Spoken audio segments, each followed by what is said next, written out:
Hello friends, myself Arun Goswami, Assistant Professor, Poddar management training institute Jaipur. देखिए दोस्तों, पिछले video में हमने गांधी दर्शन और पाठ्यक्रम के बारे में पढ़ा था। इसके अंतर्गत गांधी जी के अनुसार पाठ्यक्रम में किन किन क्रियाओं को सम्मिलित किया जाना चाहिए, इसके बारे में जाना था। आज का अपना विषय है गांधी दर्शन और शिक्षण विधि। देखिए दोस्तों, गांधी जी के अनुसार किस विधि को शिक्षण में काम लेना चाहिए? ऐसी विधि जो व्यक्ति के सर्वांगीण विकास पर आधारित हो और सर्वांगीण विकास करे, ऐसी विधि को शिक्षण में काम लेना चाहिए। गांधी जी ने समन्वय विधि को प्रमुख शिक्षण विधि माना है, जो ज्ञान की अखंडता के सिद्धांत पर आधारित है। बालक के व्यक्तित्व के तीन पक्ष होते हैं: ज्ञान, कर्म, भावना। गांधी जी इन तीनों को हेड, हैंड और हार्ट के संतुलित एवं समन्वित विकास के लिए शिक्षा की बात की है। देखिए दोस्तों, गांधी जी ने शिक्षण के लिए समन्वय विधि को सबसे प्रमुख विधि माना है, जो ज्ञान की अखंडता के सिद्धांत पर आधारित है। व्यक्ति के तीन पक्ष होते हैं: ज्ञान, कर्म और भावना।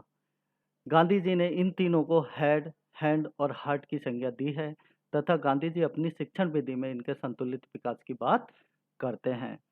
समन्वय विधि में इन तीनों पक्षों को समाविष्ट किया गया है।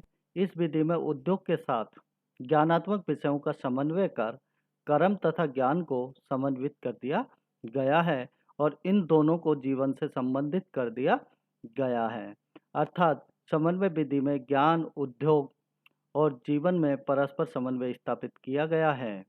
देखिए दोस्तों, गांधी जी ने ज्ञान, कर्म, भावना तीनों को समन्वय विधि में समाविष्ट किया है और इन तीनों को व्यक्ति के तथा बालक के जीवन से संबंधित कर दिया है और ज्ञान तथा कर्म को उद्योग से भी समन्वय स्थापित किया है। समन्वय के मूल सिद्धांत निम्न बताए हैं। गांधी जी के अनुसार समन्वय के सिद्धांत बताए गए हैं। फर्स्ट, समस्याओं तथा तत्व संबंधित क्षेत्रों में समन्वय स्थापित करना। देखिए दोस्तों, जैसी व्यक्ति की समस्या है और उस समस्या से संबंधित जो क्षेत्र हैं, उनमें समन्वय स्थापित करना ही हमारी शिक्षा का प्रमुख उद्देश्य है। हमारी शिक्षा का पाठ्यक्रम में भी यह सम्मिलित किया गया है। सेकंड, जीवन की आवश्यकताओं तथा शिक्षा उद्देश्य में समन्वय। देखिए दोस्तों, हमारे जीवन की क्या आवश्यकता है? हमारी आवश्यकताएं हमारी परिस्थितियों के अनुसार है और हमारी परिस्थितियों के अनुसार ही हमारे शिक्षा के उद्देश्य होने चाहिए तथा हमारी आवश्यकताओं व शिक्षा के उद्देश्यों में समन्वय स्थापित होना चाहिए। थर्ड, पाठ्यक्रम में ज्ञान, कर्म तथा भावना का समन्वय हो।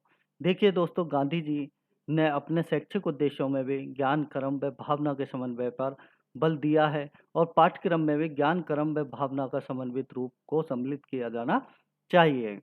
अ, समन्वय विधि में प्राकृतिक एवं सामाजिक वातावरण में समन्वय स्थापित किया गया है। इससे यह स्पष्ट है कि गांधी जी कर्म को प्रधानता देते हैं। देखिए दोस्तों, समन्वय विधि में प्राकृतिक एवं सामाजिक वातावरण में समन्वय स्थापित किया गया है। व्यक्ति एक सामाजिक प्राणी है, वह समाज में निवास करता है। उसको उसी के अनुसार, समाज के अनुसार ही उसके शैक्षिक उद्देश्य होने चाहिए तथा शिक्षण विधि भी सामाजिक वातावरण के अनुसार होनी चाहिए।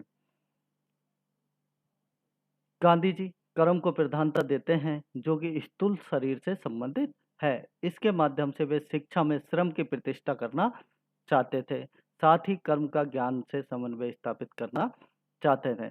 देखिए दोस्तों, गांधी जी कर्म प्रधानता को वरीयता देते हैं और कर्म हमारे शरीर से संबंधित है और वह हमारी शिक्षा योजना में श्रम की प्रतिष्ठा को सम्मिलित करना चाहते थे कि व्यक्ति की शिक्षा ऐसी हो जो उसे आत्मनिर्भर बनाए, परिश्रमी बनाए।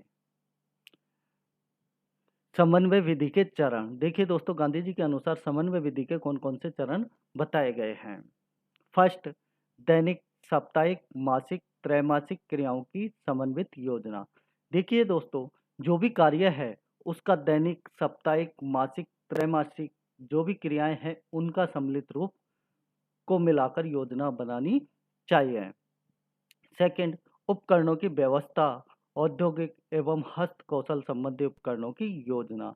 देखिए दोस्तों, गांधी जी ने अपनी समन्वय विधि में हस्त कौशल, उद्योगों पर सर्वाधिक बल दिया है और उन्हीं के अनुसार उपकरणों की व्यवस्था की जानी चाहिए। योजना की क्रियान्विति विधि।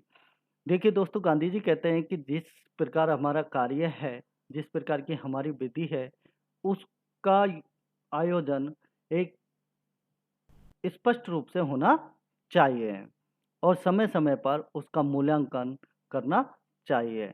फोर्थ, मूल्यांकन एवं अनुभवों का अंकन। देखिए दोस्तों, गांधी जी कहते हैं कि हमारी विधि का समय समय पर मूल्यांकन किया जाना चाहिए। जो हम कार्य करेंगे उसका समय समय पर मूल्यांकन तथा उससे जो प्राप्त अनुभव है उनका भी समय समय पर अंकन होना चाहिए। समन्वय विधि एक क्रियात्मक विधि है। इसकी निम्न विशेषताएं होनी चाहिए। देखिए दोस्तों, समन्वय विधि सबसे ज्यादा क्रिया पर बल देती है, व्यक्ति के कर्म पर बल देती है, इसलिए समन्वय विधि को एक क्रियात्मक विधि कहा गया है। क्रियात्मक विधि की क्या क्या विशेषताएं होनी चाहिए गांधी जी के अनुसार। फर्स्ट, क्रियात्मक के साथ साथ यह जीवन से संबंधित हस्त कौशलों से संबंध विधि है। देखिए दोस्तों, कर्म हमारे हाथों से किया जाता है, इसलिए हस्त कौशल से संबंधित विधि है। इसमें सेकंड, इसमें रुचिकर एवं स्थायी सीखना संभव है।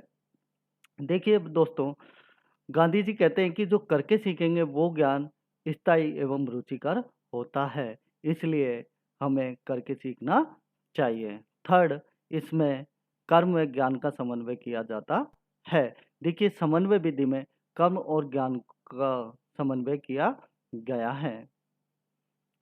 सारांश यह है कि जीवन से संबंध उत्पादकों क्रियाओं का ज्ञान से समन्वय करने की यह सर्वोत्तम विधि है। क्रियात्मक जीवन से संबद्धता एवं स्वाभाविकता के कारण इसके द्वारा किए गए शिक्षण से स्थायी जीवन उपयोगी ज्ञान मिलता है। हमारे देश में कृषि कार्य तत्व संबंधित उद्योगों के माध्यम से शिक्षा की यह विधि ग्रामीण भारत में एक बहुत उपयोगी विधि साबित हो सकती है, बशर्ते कुशल प्रशिक्षित अध्यापकों के माध्यम से इसे क्रियान्वित किया जाए। देखिए दोस्तों, हमारी भारतीय परिस्थितियों को देख के गांधी जी कहते हैं कि समन्वय विधि है जो शिक्षण की सबसे प्रमुख विधि है और यह ग्रामीण भारत में एक उपयोगी साबित हो सकती है, बशर्ते कुशल अध्यापकों के माध्यम से इसे क्रियान्वित किया जाना चाहिए। नेक्स्ट, छात्र अध्यापक संबंध। देखिए दोस्तों, गांधी जी ने अपनी शिक्षण विधि में छात्र अध्यापक संबंधों पर सर्वाधिक बल दिया है। एक छात्र और अध्यापक का संबंध बहुत ही विशिष्ट संबंध होता है। गांधी जी ने छात्र अध्यापक संबंधों पर गहराई से विचार किया है। महात्मा गांधी जी शिक्षक की भूमिका एक महत्वपूर्ण मानते थे, क्योंकि अध्यापक को ही राष्ट्र निर्माता कहा जाता है। वह विद्यार्थियों को विषयों का ज्ञान ही नहीं देता, बल्कि उनके चरित्र का भी निर्माता है। अतः शिक्षक अपने विषय का विद्वान आदर्श चरित्र वाले व्यक्ति होना चाहिए। उसे विद्यार्थियों के साथ सहानुभूति से पेश आना चाहिए। देखिए दोस्तों, गांधी जी ने शिक्षक को एक राष्ट्र निर्माता की संज्ञा दी है। शिक्षक केवल विद्यार्थियों को विषयों का ज्ञान ही नहीं देता, बल्कि उनको चरित्रवान भी बनाता है, उनके चरित्र का निर्माण भी करता है, उनके ज्ञान, कर्म, भावना तीनों पक्षों के विकास पर भी बल देता है। और शिक्षक अपने विषय का विद्वान होने के साथ साथ वह आदर्श चरित्र वाला भी होता है और विद्यार्थियों के साथ सहानुभूति पूर्ण व्यवहार करता है। महात्मा गांधी ने एक जगह लिखा है, अपने अध्यापक के प्रति अनादर व अपमान की बात समझ में नहीं आती। यह आचरण अशिष्टता के अंतर्गत आता है और अशिष्टता हिंसा होती है। महात्मा गांधी अध्यापक के प्रति अनादर व अपमान की बात का विरोध करते हैं। वो कहते हैं कि विद्यार्थी को कभी भी अपने अध्यापक का अनादर व अपमान नहीं करना चाहिए। जो आचरण गलत होता है वो अशिष्टता के अंतर्गत आता है और अशिष्टता एक हिंसा होती है। इसलिए छात्रों को अपने अध्यापक के प्रति आदर एवं सम्मान रखना चाहिए। नेक्स्ट, प्रकृतिवादी और गांधी शिक्षा। देखिए दोस्तों, गांधी जी प्रकृतिवादी थे, प्रकृति से प्रेम थे। उन्होंने अपनी शिक्षा पर प्रकृतिवादी किया गांधी जी का शिक्षा दर्शन अपनी योजना में प्रकृतिवादी था। इसमें प्रकृति की तरह मनुष्य के पूर्ण विकास पर बल है। रूसों के समान परंपरागत 3 Rs की शिक्षा के प्रति विद्रोही की भावना है। गांधी जी शिक्षा पद्धति में पाठ्यक्रम पाठ्य पुस्तकों से अधिक बालक के परिवेश पर बल दिया गया है। यह बाल अनुभव केंद्रीय शिक्षा योजना है, न कि पुस्तक केंद्रीय शिक्षा योजना। इसमें जीवन संबद्धता, स्वाभाविकता, स्वतंत्रता पर भी अत्यधिक जोर दिया गया है। देखिए दोस्तों, गांधी जी कहते हैं कि जो शिक्षा पद्धति है वह पाठ्य पुस्तकों से अधिक बालक के परिवेश पर बल देती है। यह अनुभव केंद्रीय योजना है, न कि पुस्तक केंद्रित। इसकी जीवन से संबंधता, स्वाभाविकता और स्वतंत्रता पर आधारित योजना है। आदर्शवाद और गांधी शिक्षा। देखिए दोस्तों, गांधी जी आदर्शवादी थे। ईश्वर साक्षात्कार इनकी शिक्षा का लक्ष्य था। ये चरित्र एवं आध्यात्मिक शिक्षा पर भी बल देते हैं। प्रयोजनवाद और गांधी शिक्षा। देखिए दोस्तों, प्रयोजनवाद और गांधी शिक्षा में क्या समन्वय स्थापित किया है गांधी जी ने। क्रिया विधि की दृष्टि से गांधी जी शिक्षा दर्शन प्रयोजनवादी था। उन्होंने प्रयोग द्वारा ही इस शिक्षा प्रणाली का विकास किया है। शिक्षा उन्होंने प्रणाली में प्रयोजनवाद की तरह क्रियाशीलता, रुचि, अनुभव आदि के सिद्धांतों के आधार पर शिक्षा का भवन खड़ा किया है। ज्ञान की अखंडता में भी प्रयोजनवाद की तरह शिक्षा प्रणाली का अटूट विश्वास है। देखिए दोस्तों, गांधी जी ने अपनी क्रिया विधि में तथा अपनी शिक्षा में प्रयोजनवाद को शामिल किया है। प्रयोजनवाद की तरह गांधी जी की शिक्षण विधियां क्रियाशीलता, रुचि, अनुभव आदि सिद्धांतों पर आधारित है।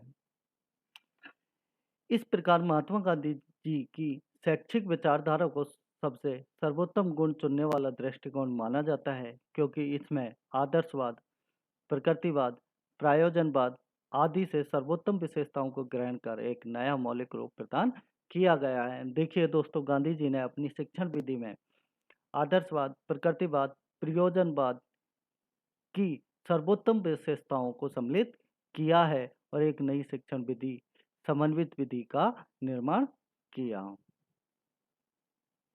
थैंक यू दोस्तों।